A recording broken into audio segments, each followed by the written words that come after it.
In other news, the argument that climate change is settled science, well, it's no more. Scientists and researchers are now stepping forward and declaring that the narrative is fake. Many are arguing that while, yes, the climate changes, they're saying there's no climate emergency. So, what's the case? What's behind this whole debate? Here to speak with us about it is award-winning international journalist and Epoch Times contributor, Alex Newman. Hey, Alex, thanks for being here. Great to be here. Thank you, Josh.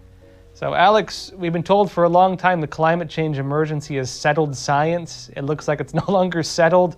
What happened? Well, there's a series of 3 new peer-reviewed papers published in major prestigious scientific journals just over the last month or so. And taken together, they completely undermine the alleged scientific consensus on man-made global warming. One of them found that about 40% of the observed warming can be explained away using the urban heat island effect. So to try to summarize that, basically a lot of these thermometers were put out there in an open field, in a rural area. A city was built up around it, and so it gets warmer, obviously, not because there's global warming, but because there's a city around the thermometer. The rest of the warming, they found, can be easily explained using changes in solar activity that NASA has been tracking meticulously for many decades.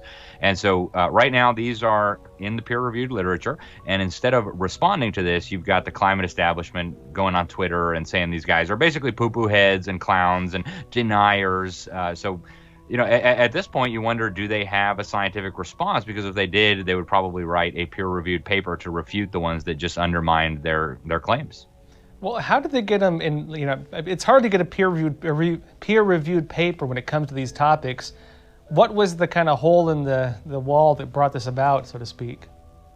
You're right. It is very hard to get any peer-reviewed studies in the journals because there's almost like an iron wall blocking this. And we got some insight into this during the ClimateGate scandal in 2009 when a bunch of emails were hacked and leaked to the public showing a bunch of so-called climate scientists, in fact, some of the leading so-called climate scientists, conspiring to hide their data from other researchers, conspiring to hide the decline in global temperatures, and conspiring to silence any scientists who wouldn't go along with the narrative, keep them out of the journals, keep them out of TV, media interviews, etc. And so what happened is these papers were just really solid.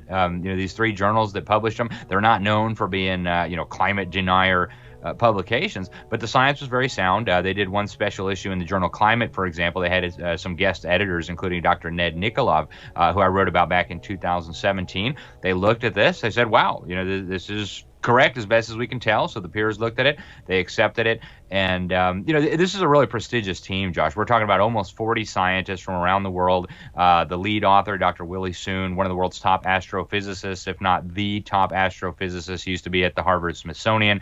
You've got Ronan Connolly. These are very, very well established, very prestigious, highly credentialed experts, and it's good to finally see some alternative viewpoints published in the peer-reviewed literature. I think the dam is finally cracking, Josh. Yeah, well, what I've heard from a lot of people before was that nobody dares say it. Everybody understands it, nobody dares say it. What effect are we seeing now that some pretty credible people are stepping forward on this?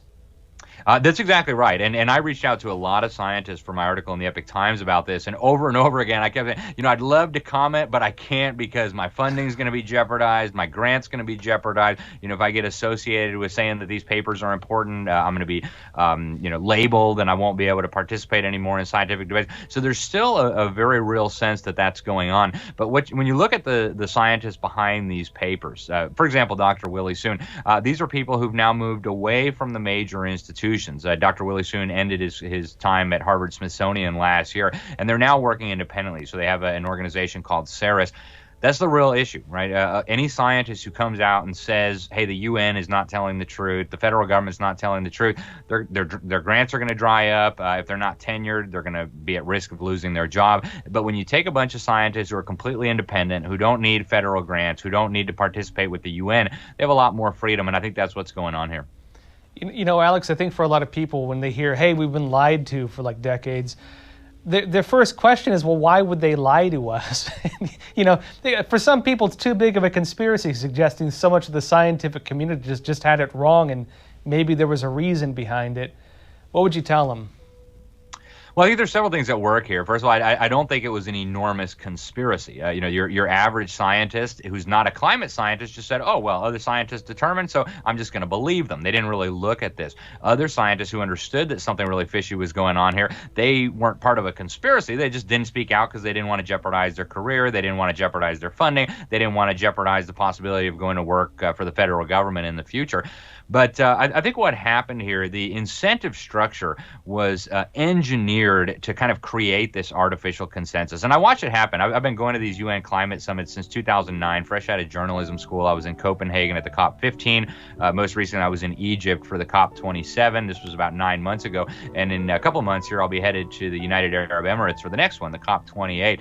So I've been watching this, and there's real peer pressure, right, in the truest sense. 15 seconds. Well, and there's a lot of money here, Josh. Hundreds of billions of dollars are being spent every year. Massive policy changes are on the table. So that's, I think, the real incentive here. Jeez, well, wild stuff. Alex, thank you so much for being here. Thank you for having me, Josh.